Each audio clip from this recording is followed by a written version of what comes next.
Well, hey, happy Thursday, happy April 1st. We are not pulling any pranks today. Quite honestly, we just don't have the energy. So, welcome to So What, the Marketing Analytics and Insights live show. Today, we're talking about dark data. What is it? Where do you find it within your own systems and what to do about it? And so, I remember when we first launched Trust Insights, we talked a lot about dark data. And what we realized very quickly was that people didn't fully understand what it meant. And so I do remember I was either doing an interview or a podcast, and Chris, you commented afterwards that the example that the interviewer gave was incorrect. And so I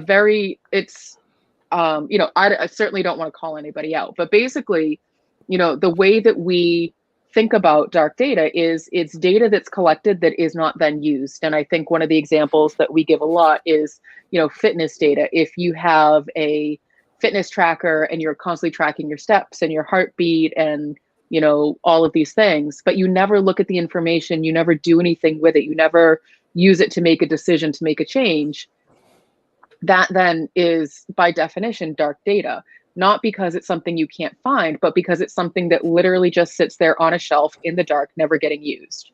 So, Chris, dark data. It's all We're over going to take marketing. a very thin slice of it, specifically dark website traffic. This is something that pretty much everybody has. It is something that pretty much everybody does nothing about, and it impacts our ability to actually make decisions, to know what's going on. So let's do this. Let's go into our friend Google Analytics here. We have the Trust Insights account here. This is Google Analytics 3. And I'm going to go into acquisition. I'm going to go into all traffic and just do source medium. Now, source medium is pretty straightforward. Where the traffic comes from, so what general channel is it? And one of the things that you'll notice, and this is true of everyone's web analytics, is you'll have this direct none category here, right? This is literally dark web traffic. We don't know what it is. This is traffic that came in that has no attribution whatsoever, so we can't tell where it came from. We can't tell if it was from an ad we were running, maybe, if it was somebody literally just typing in trustinsights.ai, which if you were that person, thank you. But we don't know. And what we need to know is, given that this is the number 3 traffic source on our website, is there a problem? Like, do we have a dark data problem? I'm going to just flip over really quickly into bar graph mode here, and I'm going to extend this out. Let's look at the last month. Actually, let's look at the whole quarter, right? It's quarter end. Let's see what happened in Q1. For us, 10% of our traffic is missing, right? We have no attribution on. And I don't know, Katie, as the person making decisions, is that a problem for you? It is. 10%, when you think about it, you're like, oh, well, it's only 10%. But, especially where we have to be really strategic and tight about our budget, I want to know exactly where people are finding us so that I know exactly where I should be putting our time and resources and effort. And, we've seen it upwards of 70% for some companies, which is a bigger problem, but 10%, it's not insignificant when you look at the whole thing. If you drop that 10% out, then what are you losing? And so I think that, my first question to you, Chris, is, yes, I want to know what that actually is. Why does it come in that way? Why can't Google Analytics figure out what it is? Aren't they Google? Aren't they super smart? It's their system, and I think that these are all the questions that come to mind for me. I'm sure they come to mind for other marketers. And I know that sort of the stock answer is, well, Google can't figure it out. And there's got to be something we can do. But I absolutely want to know, is there a way to reduce that number over time? Exactly. And so I think it's really worth digging into that point of what causes this. So direct traffic comes from a few different things. One, it can come in from people typing in your URL. Two, it can come in from sources that have no attribution. So, for example, when you click on an email, link in your email, If you've got no tracking codes in your email, it's going to come in as direct none. It just simply will have no attribution because the email, your like your Microsoft Outlook on your desktop is not recognized as a source of traffic.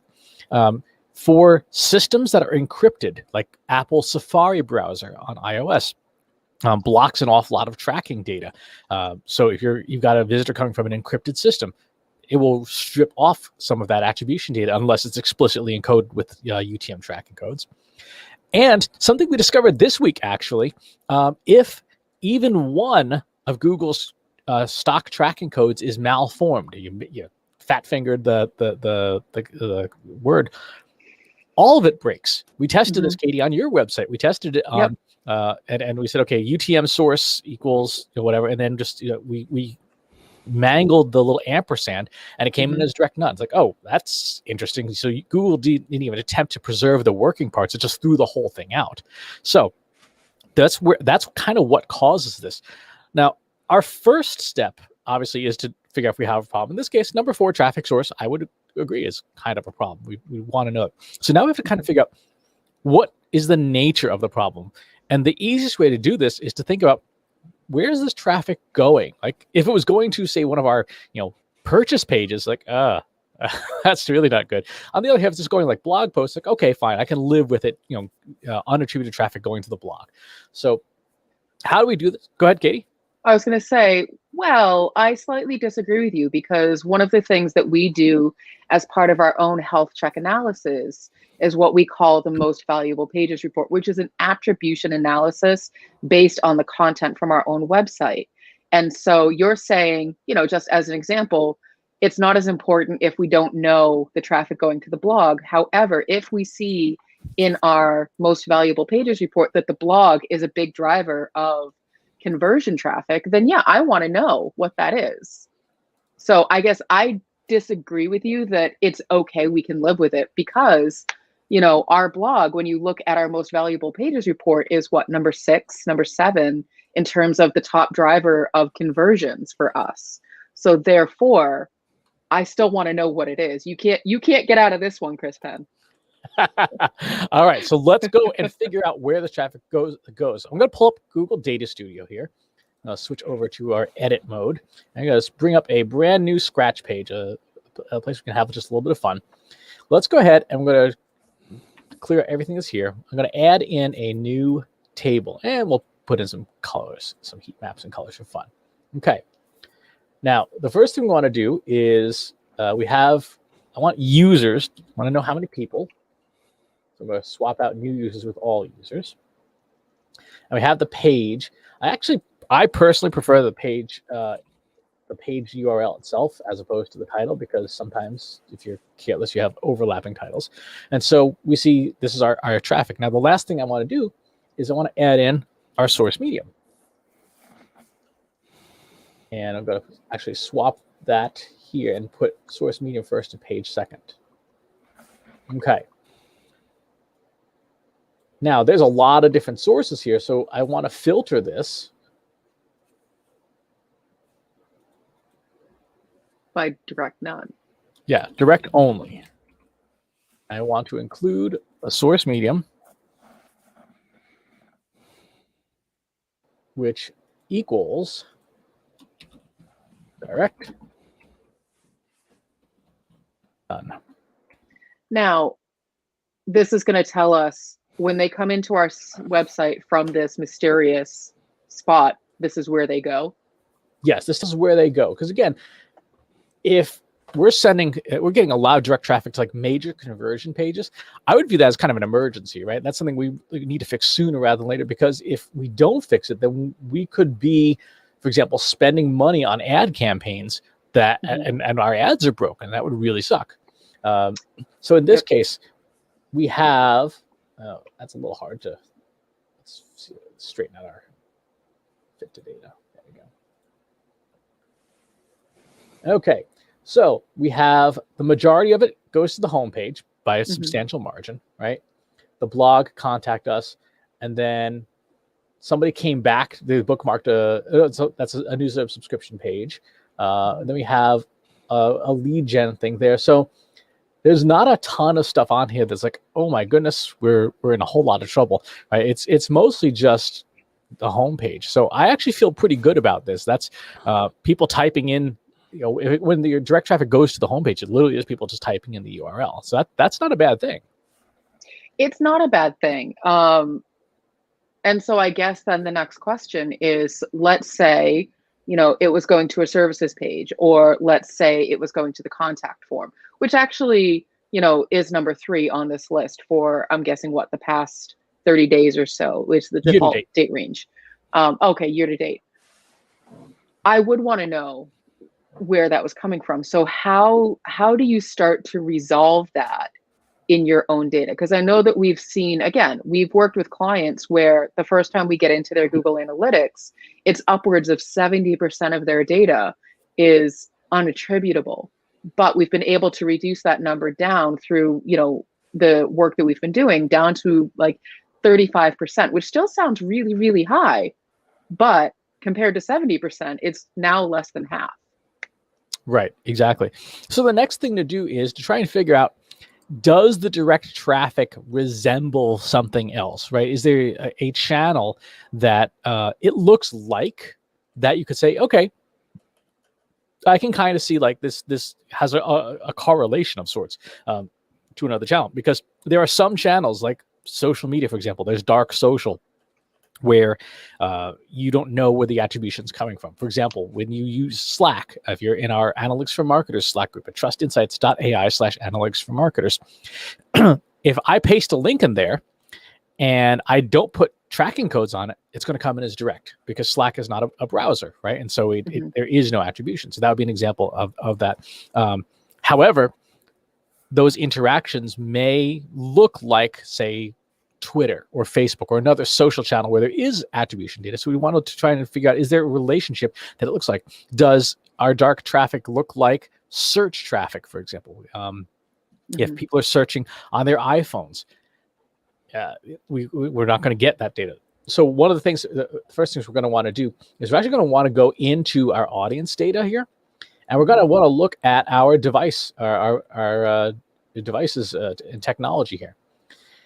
Again, there are some brands of technology based on browser that we know obscure data. In this case, from our mobile traffic, which is 26% of our site, of that, half, about 13%, is Apple, right? So, okay, Apple devices would not be sending us tracking data unless we explicitly encoded our URLs everywhere with UTM codes. So somebody coming to us from a Google search inside of the Safari browser on an Apple device would not come in, they'll come in as direct none, right? So that would be an example of dark search. So we've already ascertained that we're going to have some interference from mobile devices for sure. Our next step is to figure out, again, let's do that just first version. Let's just eyeball it and just take a look here. Let's do...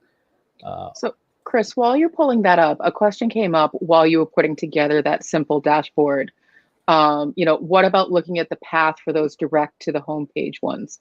Might give you more of a clue if there's a pattern. What do you think about that approach? One of the things that we do as a filtering mechanism to look at other direct traffic is actually screen out the homepage.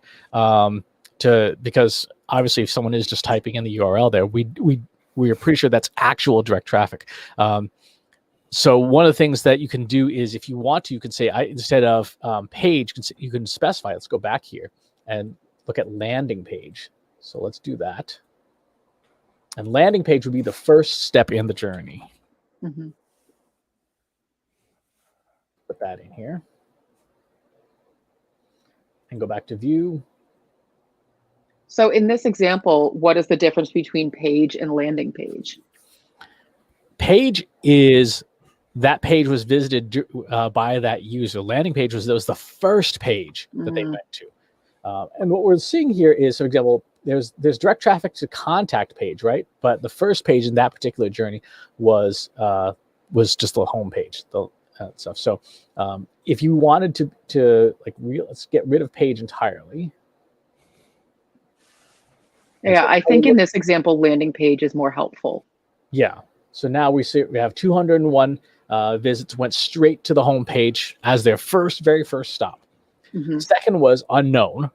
Right? We literally have no idea what happened there. That, by the way, be from someone using a very highly secure browser. Like there's certain versions of Firefox that block everything. There's certain ad blockers, like Ghostry, for example, that can even prohibit the loading of most tracking codes. Got it. We have resources, blog, and so on and so forth. Contact page drops down to 6. So this is looking pretty good. Okay. So we have our all users. We're actually going to turn that off. We're going to take our direct traffic. Now let's put in our organic search traffic. This is based on your hypothesis. Yes, and we're going to put in email traffic. Now, the reason that you're doing that, Chris, for us specifically, is because we know the majority of the channels that we're using are organic search, organic social, and email. We're not currently at this time running ads. So we don't need to factor in paid search and paid social. That's correct. Now, if you were a company that was doing all of those things, you would want to make sure that you have those segments created and then use them in this kind of an exercise. But for us, we, for lack of resources, aren't doing more than, the organic. Exactly. So now when we're looking at our direct traffic, which is sort of the orange line in there, again, it's difficult to see. Does it look like, is there a relationship with any of the other lines? It's difficult to say in this case. It's difficult to say because you really can't eyeball correlations, and you probably shouldn't. But initially, it doesn't appear to be anything like strongly obvious. So that brings us to a more complex version of this analysis, where instead of something very simple, we do actually want to look at every source medium, right? Because to your point, Katie, for a larger organization, they might have 20 or 30 or 40 different campaigns and sources going on at the same time. They might have paid email, paid social, SEM running, display ads. And all that stuff means that we need to, instead of doing a basic version of this, we need to move to a more advanced version. So I've gone ahead and run, we actually have a piece of software we wrote that does this, that says, okay, take your direct traffic and show us the correlations between direct traffic and existing known channels. And in this case, for us, this is for our website. This does not apply to anything else. Google Organic has the strongest correlation to our dark web traffic, which suggests that our initial analysis of Apple devices being about 13% of our overall traffic, and dark search being the thing, right? We also have in the headlights, which is, there's a 0.38 correlation. It's not as strong. And then after that, we start going into essentially no statistical relationship. Once you're below 0.25, everything to the left of here is pretty much invalid. So you have, some stuff from TalkWalker email, some Facebook stuff. There's a slightly stronger relationship with my email newsletter, with the company email newsletter, and Google Organic. So we now have a sense of, okay, this is probably what is our dark web traffic. We've decomposed it to this point. The next question is, can we solve it, right? Can we solve any of this? The first thing. Before we go too far, Chris, I think one of the things that I just want to sort of like go back to is, so this is software that we created. This is our code. Yes. No other marketing agency has this. And so if you're looking at your data and saying, I have a bunch of direct none, this is something that, we uniquely do. Is there a version of this that other marketers can do that doesn't require us handing over our proprietary code? Yes. If you go into Google Analytics and you export this version that we were doing here, hit export into Google Sheets, it will spit this out, sort of a nice spreadsheet. You then have to break out column C into individual columns for each of those 4 channels. And then you can, once you've done that, then you can run a correlation right inside of the spreadsheet software of your choice to be able to do column by column correlation. Okay. I think that's helpful because, again, not everyone has access to something like R or has the skill set to run something like R and write their own code. So as long as there are other alternatives to do that. And remember, John, I saw you write this down. Do not eyeball correlations. I saw you're like, oh crap, I gotta remember not to do that. Yeah, that was the economist in me twitching uncontrollable when I heard that. That was so we've ascertained through basic correlation analysis that organic search is probably the number 1 thing, and then number 2 and number 3 being our email newsletter, and then Facebook having the strongest correlations. So in the spirit of the name of the show, so what we have to do is we have to start trying to get rid of as many things on this list as possible. The first thing, and probably I would say the easiest thing to do, would be to look at these different sources and say, do you have control over it? Right. So we have control over our email newsletter. So the first thing I would do, in this particular instance, is fire up our email newsletter software and just go in and double check, like, hey, for our newsletter, are there any things in here where we have links to our website that don't have UTM tracking codes, right? So here's one of our calls to action. It's got the UTM tracking codes. They're spelled correctly, things like that. What else we got here? We've got the home page. Now, if I were to go back earlier in the quarter, earlier in the quarter, I had the headline banner did not have UTM tracking codes on it, right? You are so fired, Chris. So fired. Dun, dun. All right, I'll just sit back and. But I think that this is actually a really useful pro tip. This, I'm guessing, a big assumption, is a very, very common piece of the puzzle that's overlooked, because one of the things we say is you don't need to UTM your own website. Well, this isn't actually the website. This is an asset outside of the website that redirects to your website. So you do want to UTM tag it, even though it is your own URL. It's a subtle difference, but it's an important one. Exactly right. Exactly right. So yes, this is your email, and here we have a case where that was not tracked, right? So even though we use a piece of software called Mautic that auto appends UTM tracking codes, it's not guaranteed. You don't know for sure whether it correctly did it or whether it's correctly interpreted.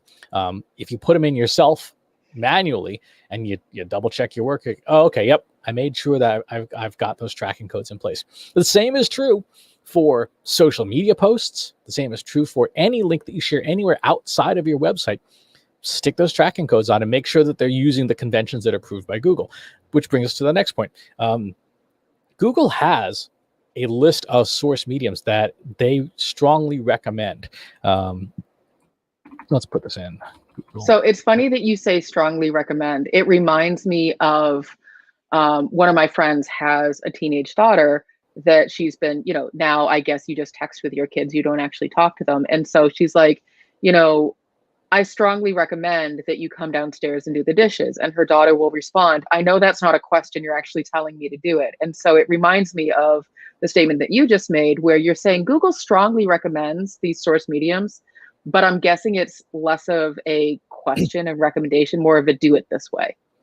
If you want your stuff to work, then yes.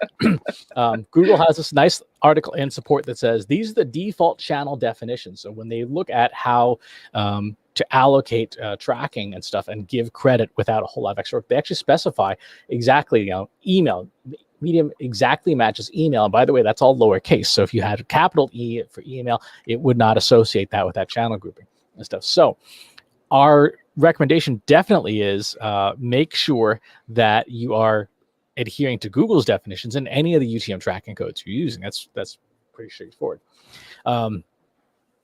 So the next thing that we recommend doing is when you're doing all this tracking, make sure that you have that you're keeping it someplace sensible, so that it's, I guess, governed. I mean, Katie, you can talk about some of the clients we've had that don't have that level of governance.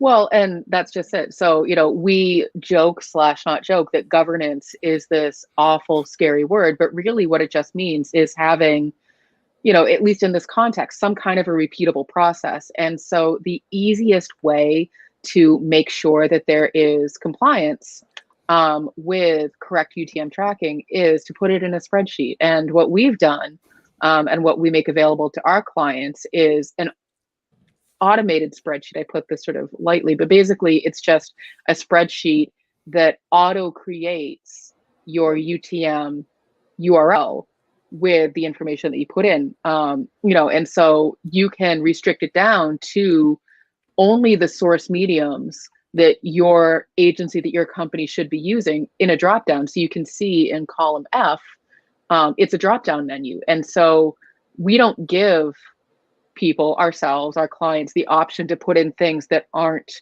on Google's approved list if they're using Google Analytics. And that's one way to really keep better control over what those UTM URLs start to look like. The source, there's a little more flexibility there because you're going to have, we have like marketing profs and so what, and so things that are unique to us versus just your straight Facebook, Twitter, Instagram, email newsletter. Like, you want to have a little bit more flexibility there, but again, really make sure that you're thinking about it in a structured way. Exactly. So in terms of getting bad data out of Google Analytics, having those UTM tracking codes really is the easiest way to start slimming down what that big pile of direct traffic. And again, if your site has 15, 20, 25, 30, 50, 70, 80% direct traffic, at that point you start running into real statistical problems like can you even rely on the decisions that are being made? So if you look at the steps we've taken today, which is number one, figure out, is there a problem, right? Number two, look at the magnitude, the impact of the problem. If it's going to key pages on your website, this traffic, then you need to do something about it. Number three, do the analysis to figure out where the source of the problem could be coming from. And then number four, implement at least what you have control over to slim down the problem. You'll make inroads to it. Like Katie was saying, one of our clients had 70% of the traffic was direct. Like, at that point, there was absolutely no way to even think their analytics were reliable. As we start cutting that down, even just this week, we identified yet another set of problems that they had that will probably chop down an additional 10 or 11% of that 30% remaining. Good question here from our listeners. How would you encourage tracking links outside of marketers or typical content creators? Again, to what Katie was saying, a lot of tools do help enforce this already. If you're using like a Salesforce CRM, you can actually build templates and stuff in Salesforce and HubSpot, etc. to have pre-approved content. One of the systems that I particularly like is having your own URL shortener. And having your own URL shortener means that you can't change the tracking codes. So we use a system that's an open source system called URLs. Is your own URL shortener, and all of our stuff goes into this. As it goes in, it's auto UTM tagged. So no matter what the link is, it goes in here. And then what you get out of it is you get a short link. So if you were to go into, say, the Trust Insights newsletter, I'm going to scroll down here, and you look at the news, right? These are all the links we share. Every single one of them is a shortened URL. This shortened URL, you can't rewrite it. You can't break the UTM tracking codes that are embedded in it. In fact, not only are these tracking codes have Google Analytics codes in them, they also have, you can see in our shortener, stack adapt codes. So as you click on these URLs, we can track who clicks on them and then show them retargeting ads later, which is kind of a fun trick for another show. Well, and I think that this is a good point, Chris, because we haven't even covered, you take all of this painstaking time to put together the UTM tracking codes, and then some websites, some systems, some platforms strip them out altogether and change them. Calling you out, Facebook, we know that you do that, so knock it off. And so I think that that's one of the things that, even as you're building in, you need to sort of make sure that you're protecting all of that data that you're so carefully building into your URLs. To go back to this question about how do you ensure tracking links outside of typical content creators, that's where the governance structure comes in. And so, what we often see is that the larger the company, the more siloed it is and the more disconnected. Even if you have like one central digital marketing team, you might have a bunch of other business lines doing their own version of digital marketing. And so it's really needs to be a collaborative effort and have like one or two people sort of overseeing and QAing. It's not policing, it's really just QAing, making sure that everybody is getting the right credit for all of their really hard work that they're doing by ensuring that you have the right tracking codes on all of the URLs that are going out. If you have an email team, if you have a social team, if you have outside, partners, agencies that are doing things on your behalf, making sure that that is part of the onboarding conversation and that it's something that's revisited probably quarterly to make sure that these things are coming in correctly, because they want to retain their contract with you. So they want to probably make sure that their stuff is getting the right credit in your data as well. That's really is the key is attribution modeling that is shared publicly is the easiest way to get people to self-enforce, right? People want to say, yeah, my thing did awesome this quarter. Like my budget should get more money because my thing did awesome. If you pull up one of our standard attribution models, my newsletter did 37% of the conversions for Q1. So Katie, you can fire me, but I'm taking my newsletter with me. Dang it. No, wait. I know what the contract says. You owe me 50% of your newsletter. But when you think about like ad partners, co-marketing agreements and stuff like that, you show this model to people and you say, okay, this is what we're using to make decisions on for the coming quarter. What's going to get budget? What's going to get resources? Who got credit? What should we do more of? And as soon as all the parties involved see this, they go, oh heck, I need to improve my tracking because I want more budget.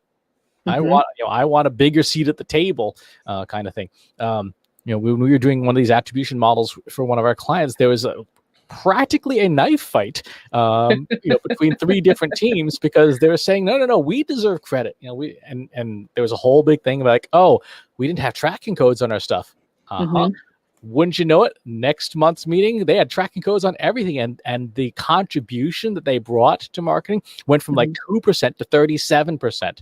And so they got religion. Like, yeah, my tracking codes going on here, I look better in front of the boss. So, to that question, how do you encourage tracking links? It's pretty easy. You have almost like it's a scoreboard of sorts. That's what your attribution model kind of is a scoreboard. Like, who's going to get the biggest score this quarter?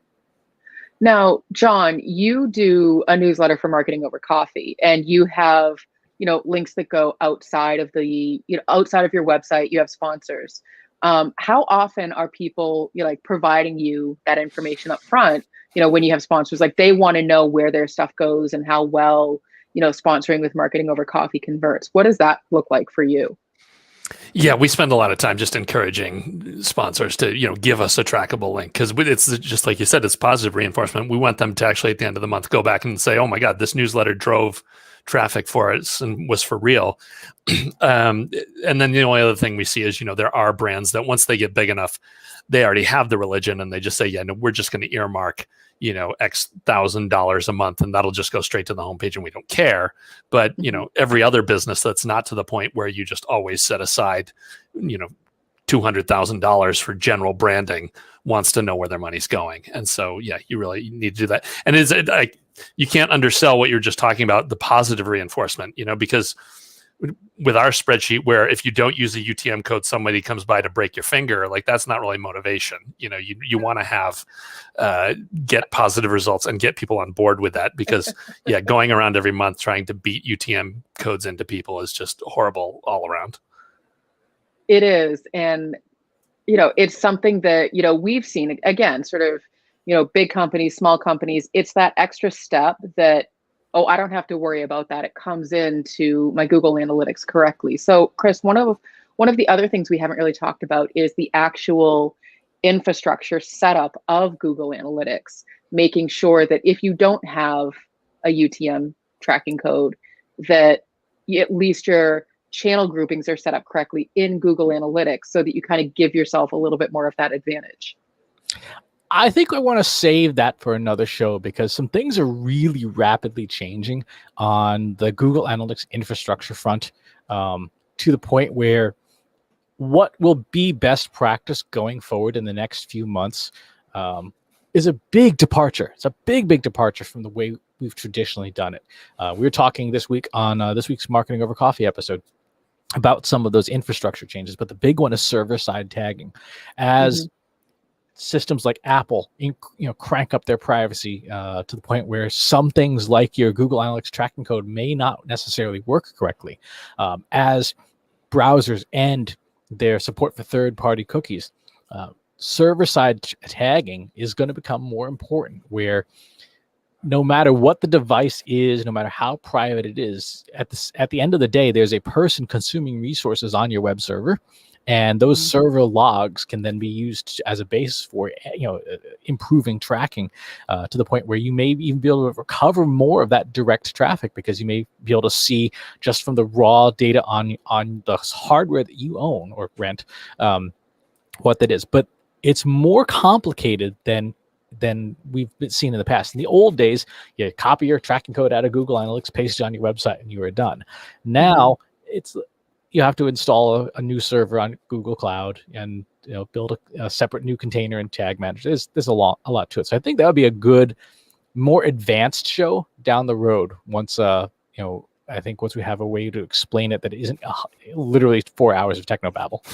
I would agree with that, because even you were just describing it now. I'm like, wait, did I just black out? Where am I? What's going on? I mean, I was totally paying attention, I swear. No, but it's very technical, and it can be overwhelming. And so I think that we still want to sort it out a bit more before we try to re-explain it to people. So, we're focusing on the things that are knowable right now. And that's within Google Analytics 3, making sure that you are setting up UTM tracking codes correctly. Now, if you don't have a spreadsheet, if you don't have one set up, you can go to the free UTM Builder as well. So Google provides one of those. They give you the same examples that they give on their support page. And you can start to build it through that free UTM Builder. I believe Chris is going to pull it up now. And it will give you the opportunity to also use a short code. So you put in your website URL, you put in your campaign source. It doesn't have to be a paid campaign. It can be organic. So they give you the examples. The one thing to note is they use lowercase for everything. If Google's giving you an example, follow their example and do it the way that they're doing it. And so you can have up to those 5 categories. So source, medium, campaign name, term, and content. Source and medium are the 2 things that we're really strict about. The other things are really sort of up to you. And then you can either copy the URL as is. We talked a little bit about those URL shorteners, or you can use Google's shortener. You can use Bitly. You can use the only one supported now. I'm sorry, say that again. Bitly's the only one supported now. Google has end of life to their URL shortener. Okay. It says authorization required. Okay. You can build your own URL shortener. There's a lot of different options. We do recommend shortening the link, because again, it preserves those UTM tracking codes and doesn't give other services like Facebook to strip out the UTM tracking codes. So you can build them one by one. It's not the most efficient. We do recommend going the more automated spreadsheet route. And if you have other ways of doing it, if it's built into your systems like your social sharing system. I know that, you have like Buffer and Agorapulse and Sprout Social. A lot of those systems have that kind of thing built in. A lot of the email marketing tools have some level of UTM tracking built in. So definitely check those settings. We are actually just talking with one of our partners about that. So there's a lot of different ways to ensure that you get that tracking set up correctly. Yep. So in short, that's what dark traffic is, which is a very tiny example of dark data. It's stuff that you don't know what's in the box, so you can't use it to make decisions. And there are ways to decode it to some degree. There are ways to mitigate it to some degree, and it will never be perfect. No matter what, there will always be some amount of data that you can't make use of, but at least you're going from 70% to 7%, hopefully, and making good use of it. So that's gonna before we wrap up, I do actually just want to acknowledge this comment. So Chip, you're saying all these tools are great, but they're adding friction to the process. I disagree with you. I say that the process needs to be revised to add these tools in, because if you're not using them, then you're not collecting your data correctly. So I don't think they add friction to the process. I think your process is broken if you're not doing it. And on that note, if you have comments or questions, hit us up on our Slack group links. But until next week, we'll talk to you. Just enjoy the replay. Let's go ahead and head on out of here. Thanks for watching today. Be sure to subscribe to our show wherever you're watching it. For more resources and to learn more, check out the Trust Insights podcast at trustinsights.ai/TI podcast and a weekly email newsletter at trustinsights.ai/newsletter. Got questions about what you saw in today's episode?